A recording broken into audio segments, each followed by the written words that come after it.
రాష్ట్ర ఎన్నికల సంఘం లోకల్ బాడీస్ ఎన్నికల నిర్వహణ కోసం తయారీ చేస్తూ ఈ వివిధ సందర్భాలలో ఆర్డర్స్ ఇవ్వడం జరుగుతుంది. సబార్డినేట్ డిస్ట్రిక్ట్ ఆఫీసెస్కు, కలెక్టర్ ఆఫీసులకు ఇవన్నిటిని కూడా, అనగా ఇది ఎలక్షన్ కోడ్కు సంబంధించింది.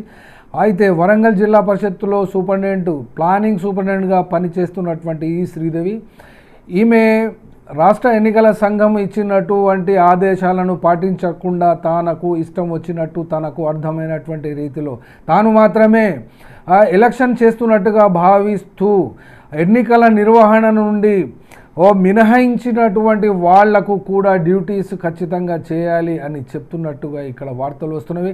ఎందుకంటే కొంతమంది ఇందులో పడ మినహాయింపు ఇవ్వవలసినటువంటి వాళ్లలో ఫస్ట్ కేటగిరీకి వచ్చేటువంటి వాళ్ళు ప్రెగ్నెన్సీ మరియు బ్రెస్ట్ ఫీడింగ్ ఇన్ఫాంట్స్, సంవత్సరం లోపు పిల్లలకు పాలు పట్టవలసి ఉంటుంది. కాబట్టి అటువంటి ఉద్యోగులకు మరియు ఉపాధ్యాయులకు ఆ యొక్క ఎన్నికల నిర్వహణ డ్యూటీ నుండి మినహాయింపు ఉంటుంది. కానీ ఈమె లెక్కల ప్రకారం అయితే మినహాయింపు ఇవ్వడం లేదు. కాబట్టి కొంతమంది బాధపడుతున్నట్టు ఇక్కడ మాకు వార్తలు అందినటువంటి ఈ పరిస్థితులలో ఈ యొక్క విషయాన్ని జిల్లా కలెక్టర్ మరియు స్టేట్ ఎలక్షన్ కమిషన్ కూడా ఈ యొక్క దృష్టి మరల్చి ఈ యొక్క విషయంపై తమ యొక్క విధి విధానం ఏమిటో తెలియజేస్తే బాగుంటుందని చెప్పి కోరుతున్నాను, డిమాండ్ కూడా చేస్తున్నాము.